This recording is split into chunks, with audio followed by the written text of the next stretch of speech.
Well, shalom. Hello. Welcome to the kitchen of the Disheveled chef.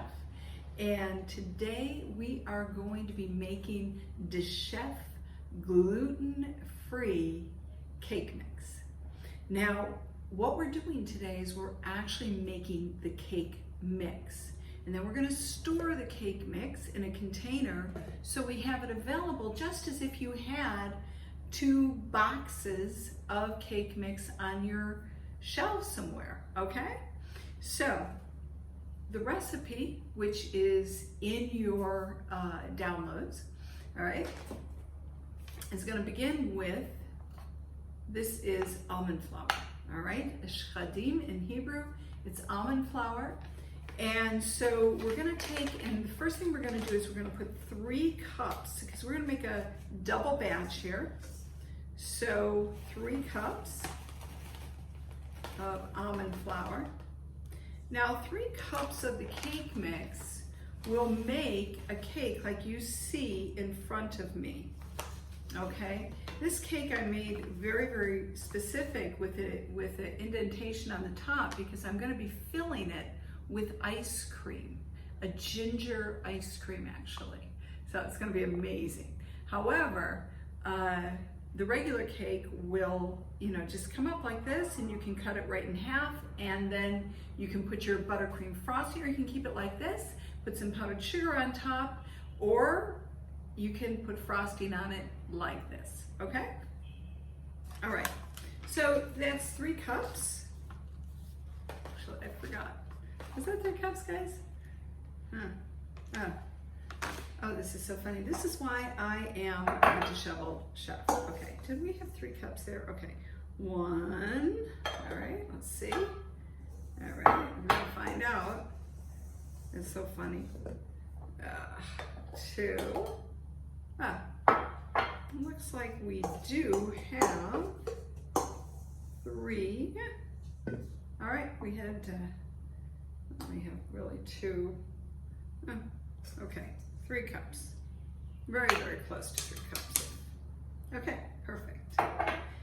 So the next thing we're going to add is the coconut flour. Now, the coconut flour, you can either take some desiccated coconut, you can just buy it in bulk in the store and grind it up and make your own flour, or buy the coconut flour. If you can get it on sale, you get a great price, buy it, it's great. It leaves the cake a little more dense, but the desiccated flour is quite nice as well. So here we have 1 cup, and with 3 cups, we're gonna add now 1 cup of the flour mix. Now the next thing we're gonna do is we're gonna add the arrowroot. Now, arrowroot, you should be able to, it's Bob Red Mills. Most stores will carry it. Even in Israel, a lot of your Teva stores will have this, especially the big ones. This is actually Japanese. It's a Japanese root, and it's delicious. But it is also, it's a great starch for cooking. And it's a root, so it has nutritional value. If you can't find arrowroot, use tapioca. So you can get tapioca flour or starch, and it works like a starch, or you can use arrowroot. I prefer arrowroot because it is the secret ingredient to this cake. This is what makes this cake so amazing. So we're gonna put the arrowroot in. It's just a white flour, or it's a starch, it's a root starch. Okay, but it gives the cake a really nice texture, and it makes up for the flour texture that we often miss when we're making a gluten-free cake, okay? So there we go. So we have now our almond flour, our coconut flour, and we have our arrowroot. So the next big ingredient is going to be our sugar. And so it's 3, 1, 1, and now we're going to add another 1. So this is my favorite coconut sugar. You can also use raw sugar, raw brown sugar. So we're gonna put a heaping cup into this. And then what I do is I usually take a monk fruit based erythritol, stevia combination that has no carbs, all right? It has a sweetener, it's sweet. It's kind of sweet like sugar. And I take and I put about a half a cup in, and this just tops off that sweetness. And then I do something when we actually make the mix that I'll show you in that video to give it that sweet, amazingly sweet flavor, but it's not overwhelming. You know, I talk about the fact that a lot of times we go to the store, we get these cake mixes, even if they're gluten-free, they are so loaded with sugar. And they make me gag, they're so sweet, all right? And there's nothing that sets them apart from going to a cheap processed bakery and just getting a bunch of sweet foods, all right? So now what we're gonna do, let me walk out of the camera for a minute. Get the big spoon. So we're gonna mix all of this together. Now, I am missing an ingredient, 2 ingredients, but I'm gonna mix this together first, and then I'm gonna add these 2 ingredients. So you'll see maybe some clumps from the coconut flour or you know, whatever, the sugar. So just squish those clumps out when you're making the flour. Just squish them out. And that's kind of fun. You can get the kids to do that too, you know, put them to work, keep them occupied. This is a great, great, great project for kids in the kitchen. All right, so we make that up, and there's 2 more things that we need to add. First, we have to add the baking soda. So now we're gonna add, for every cup of flour that you add, you should add 1/4 teaspoon of baking soda. And so we just added 4 cups of flour, right? Well, we added 3, 4, 5, right? 5 cups. So we're gonna take 1, we're gonna put it around like this, and then we're gonna take another 1/4. It's just about that much, and you can use a 1/4 teaspoon, but I do this so often I can judge pretty accurately. All right, so, and we're gonna mix that in, and then we're gonna do one more thing that sets this cake apart. And that is, we're gonna grab our Celtic Sea Salt. Now, I probably should show you, let me see if I have it here. I thought about it the other day. Put it in a new space. All right, here we are. You can find it in the gourmet section of any store that has baking supplies. And this one's from the Atlantic. This is a gray, coarse Celtic sea salt. And I don't use a fine salt unless I'm gonna finish a dish. And the reason for that is there is something about the coarse salt in cooking that gives it a boost of flavor. You'll notice that our site is called the Disheveled Chef Home of the Pop. Why? Because this is the secret recipe or the secret ingredient that I use to make every dish pop. I don't care if it's sweet, savory, meats, dairy dishes, sauces, whatever it is, even like drinks, little lemonades or things like this, I'll put just a pinch in.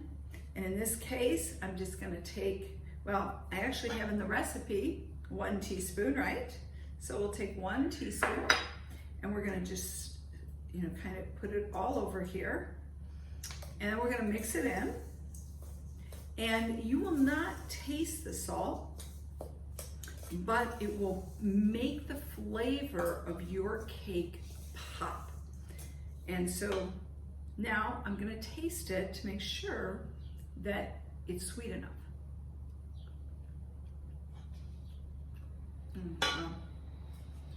Even the mix is so good. Oh my gosh, it's amazing. Oh my gosh, you could just sit there like, don't do that, just don't do that. But this is a gluten-free cake mix. And let's take a look at what's in it. Almond flour, healthy. Coconut flour, healthy. Arrowroot, super benefits. Coconut sugar, all right? Coconut sugar, why is that beneficial? Because it's very low glycemic. Does not cause your blood sugar to raise or to go up and down like a lot of other sugars will. So it's very, very beneficial, and it gives it a vanilla flavor. It's very, very nice, carries the cake flavor amazing. So, and then we have our soda. We have a little bit of our monk fruit sweet tango with some stevia. And we have a little bit of sea salt. So there's nothing processed in here. This will keep, you can just put it in the container, which is what we're gonna do. I just take a big container like this, and I just take this out, I put it in, and then I put it on the shelf. And so when I need to bake a cake, it's there for me. I don't need to run to Whole Foods for a gluten-free cake mix, all right? And for the price that you just paid for this cake mix recipe, all right? You are saving yourself hundreds of dollars if you're into gluten-free baking, because this mix and some of the variations I'm going to be teaching you makes amazing lemon cakes, orange cakes, chocolate cakes, vanilla cakes. The recipe I'm going to be showing you in your course on recipes, one of the ones I'm going to have for you is the ginger cake. Oh my gosh, you have never had anything like it. So the versatility, you can make blueberry muffins with this. You can make quick breads with this, all right? So the versatility of this cake mix is so great that you will find yourself saving hundreds of dollars. Do you know most of the time those boxes are for one cake? Now, let me just show you, all right? See, do I have it here? Okay. All right. Here is one cake from a box. I don't know if you can see that. No, I can't really. I have to flip it over here like this. Okay, so this is one layer cake, and then you put two, of course, for a very nice cake. So this cake, all right, that one layer in the store costs normally $6.99, $7.99, sometimes even upward over $8. And this here now, you're going to be able to get, a good 2 of those, 1 of these plus. So usually I can get 2 of these out of 1 set of this, all right? 3 cups, 3 cups. And so I'm saving a fortune. This is a fraction of the cost. Once you buy all the ingredients, just kind of buy them in bulk, put them in your drawer, and then make your mix. When you run out, make some more, and you're gonna find that you're cutting your costs by almost 50% making this at home. So that's fantastic. So you've made a wise investment, and I know you're going to use it, and you're going to enjoy it, and you're gonna feel wonderful after you've eaten it. I will tell you, for people also who are on a low carb diet, one of the things I notice is the food they eat is so unhealthy. Oh my gosh. I'll get on a different video, a different role on that one. I'm gonna be teaching on how to eat healthy meats, all right, healthy dairies. And so we find that even though they're low carb, they get into ketosis, it's not healthy. And so here is an amazing healthy option. This is a low carb cake, very low glycemic, unlike a lot of your gluten-free products in the market, high carb and high glycemic. And so we're gonna be doing our best in many of the recipes we're making to keep things very low carb, but healthy carbs, healthy fats. And that way you're gonna find something very interesting. You're gonna find yourself able to lose weight eating cake. Oh, who's ever heard of such a thing, right? So I wanna thank you for watching this video, for investing in the Disheveled gluten-free cake mix recipe, and I'm looking forward to your feedback. I am asking you not to share this recipe with someone else. And you can surely share the link for them to purchase it, but this is a patented recipe. I am doing this because I know how many people, I cannot tell you how many people have asked me for this recipe. So I'm giving you a lot of value with the recipe, with the videos, the different variations, the cake mix itself. So I am asking you that you don't share it for free, but you send the links to your friends and let them invest in this cake mix as well, because it's saving them a lot of money and time as well. And also, if you'd like to be an affiliate to get a commission for sharing this cake mix, please email me, the Disheveled Chef, not the Disheveled Chef, but disheveledchef@gmail.com. Email me and I will make sure we get you set up as an affiliate. Thank you for watching the Disheveled gluten-free cake mix recipe video. Health has never tasted so good.